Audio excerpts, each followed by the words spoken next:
എല്ലാവർക്കും നമസ്കാരം. Welcome to super notes. Category number 420/2025 assistant prison officer notification വന്നേക്കാം. ഈ തമിഴ്നയിൽ പറയുന്ന പോലെ തന്നെ അപ്ലൈ ചെയ്യാനുള്ള ഏജ് ലിമിറ്റ് ജനറൽ കാറ്റഗറി ആണെങ്കിൽ 36 വയസ്സാണ്. 36 വയസ്സ്. അവിടെ ഓർക്കുക, CPO 26 വയസ്സാണ്. പക്ഷേ ഇവിടെ ഈ uniform post general category apply ചെയ്യാനുള്ള ഏജ് ലിമിറ്റ് 36 വയസ്സ്. OBC ആണെങ്കിൽ 39 വയസ്സ് വരെ അപ്ലൈ ചെയ്യാൻ പറ്റും. SC/ST ആണെങ്കിൽ 41 വയസ്സ് വരെ 41 വയസ്സ് വരെ അപ്ലൈ ചെയ്യാൻ പറ്റുന്ന യൂണിഫോം പോസ്റ്റിന്റെ നോട്ടിഫിക്കേഷൻ മുമ്പിലേക്ക് ഇങ്ങനെ വന്നേക്കാണ്. അപ്പോൾ CPO അപ്ലൈ ചെയ്യാൻ ഏജ് ഓവറായ ആൾക്കാർ, അല്ലെങ്കിൽ സിവിൽ എക്സൈസ് ഓഫീസർ അപ്ലൈ ചെയ്യാനായിട്ട് ഏജ് ഓവറായ ആൾക്കാർ, ദെൻ ബീറ്റ് ഫോറസ്റ്റ് ആയിക്കോട്ടെ, അങ്ങനെ ബാക്കി എല്ലാ യൂണിഫോം പോസ്റ്റുകളും അപ്ലൈ ചെയ്യാനായിട്ട് ഏജ് ഓവറായി പോയ എല്ലാവർക്കുമുള്ള ഏറ്റവും മികച്ച അവസരം. ഈ അവസരം ആരും മിസ്സാക്കരുത്. ജനറൽ കാറ്റഗറി ഞാൻ നേരത്തെ പറഞ്ഞ പോലെ 36 വയസ്സ് വരെ അപ്ലൈ ചെയ്യാനായിട്ട് സാധിക്കും. നമുക്ക് ഡീറ്റെയിൽസിലേക്ക് നമുക്ക് പോവാം. ഈ നോട്ടിഫിക്കേഷൻ വന്നേക്കുന്നത് കഴിഞ്ഞ മാസം 30-ാം തീയതിയാണ് നോട്ടിഫിക്കേഷൻ വന്നേക്കുന്നത്, അതായത് ഒക്ടോബർ 30. അപ്ലൈ ചെയ്യാനുള്ള ലാസ്റ്റ് ഡേറ്റ് ഡിസംബർ 3 അപ്ലൈ ചെയ്യാനുള്ള ലാസ്റ്റ് ഡേറ്റ് മറക്കണ്ട മക്കളെ. ഡിസംബർ 3 അപ്ലൈ ചെയ്യാനുള്ള ലാസ്റ്റ് ഡേറ്റ്. നമുക്ക് ഡീറ്റെയിൽസിലേക്ക് പോവാം. അപ്പൊ അതിന് മുമ്പായിട്ട് നിങ്ങൾ ഒരിക്കലും വിചാരിക്കരുത് നിയമനം കുറവുള്ള ഒരു പോസ്റ്റ് അല്ലേ, ഒരിക്കലുമല്ല. കഴിഞ്ഞ നോട്ടിഫിക്കേഷനൊക്കെ നമ്മൾ നോക്കുകയാണെങ്കിൽ കഴിഞ്ഞ നോട്ടിഫിക്കേഷനകത്ത് നോക്കി 585 അഡ്വൈസ് ആണ് ആകെ പോയേക്കുന്നത്. കണ്ടായിരുന്നോ? 585 അഡ്വൈസ്. ഇതൊരു സ്റ്റേറ്റ് വൈഡ് ലിസ്റ്റ് ആണ്.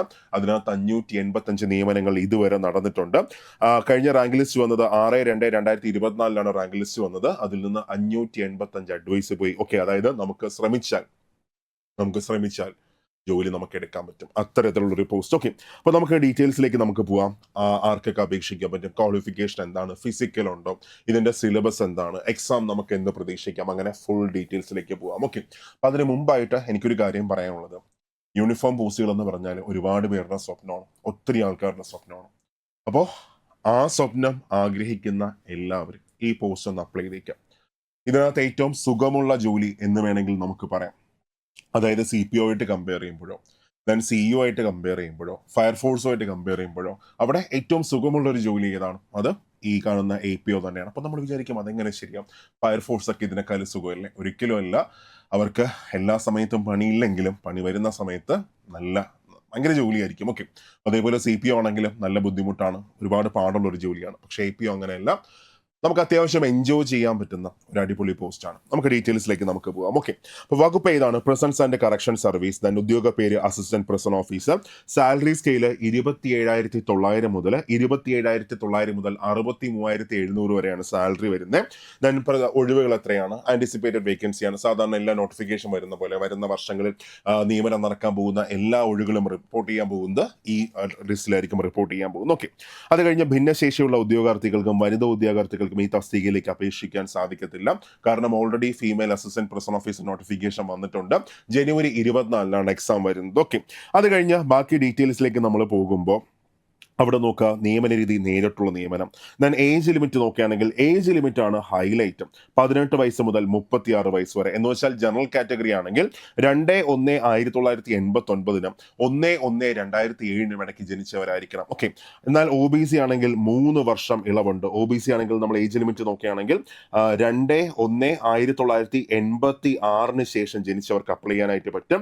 SC/ST ആണെങ്കിൽ അപ്ലൈ ചെയ്യാനായിട്ട് 2/1/1984 ശേഷം ജനിച്ചവർക്ക് അപ്ലൈ ചെയ്യാനായിട്ട് സാധിക്കും. ഇതാണ് ഏജ് ലിമിറ്റ് വരുന്നത്. ഓക്കെ, മക്കളെ മറക്കണ്ട, ജനറൽ കാറ്റഗറി ആയിക്കോട്ടെ, എന്തോ ആയിക്കോട്ടെ, ആരോ ആയിക്കോട്ടെ, യൂണിഫോം പോസ്റ്റ് എന്ന് നിങ്ങളുടെ സ്വപ്നം സാക്ഷാത്കരിക്കാൻ പോകുന്നത് ഈ നോട്ടിഫിക്കേഷനിലായിരിക്കും. ഓക്കെ, അത് കഴിഞ്ഞ ക്വാളിഫിക്കേഷനിലേക്ക് നമ്മൾ പോകുമ്പോൾ ക്വാളിഫിക്കേഷൻ SSLC ആണ് ക്വാളിഫിക്കേഷൻ.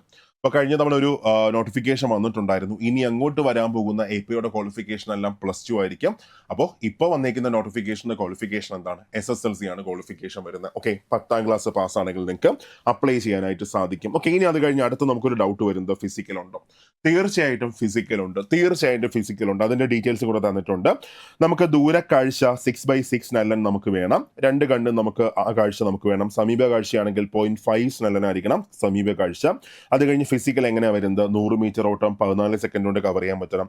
ഹൈ ജമ്പ് ആണെങ്കിൽ 132 centimetre, long jump 457 centimetre, putting the shot 609.60 centimetre, throwing the cricket ball 6096 centimetre.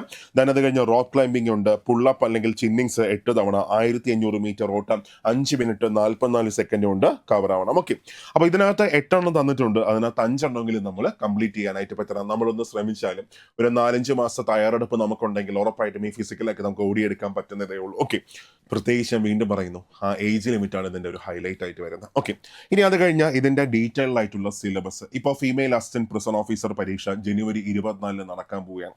അതിനകത്ത് ഡീറ്റെയിൽ ആയിട്ടുള്ള സിലബസ് തന്നിട്ടുണ്ട്. ആ സിലബസിലേക്ക് നമുക്ക് പോവാം.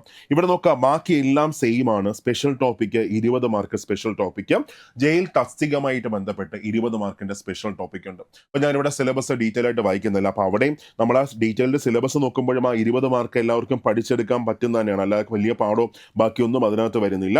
സോ സ്പെഷ്യൽ ടോപ്പിക്കിലേക്ക് നമ്മൾ പോകുമ്പോൾ അവിടെ നമുക്ക് ഡീറ്റെയിൽ ആയിട്ട് നമുക്ക് നോക്കാം. മാത്സ്, അത് കഴിഞ്ഞ് ഇംഗ്ലീഷ്, അത് കഴിഞ്ഞ് മലയാളം, അത് കഴിഞ്ഞ് ലാസ്റ്റ് ഇതാ കിടപ്പുണ്ട് സ്പെഷ്യൽ ടോപ്പിക്ക്. അവിടെ കേരള ജയിൽ വകുപ്പ് ഘടന, അതിന്റെ പ്രവർത്തന രീതികൾ 5 മാർക്കാണ്.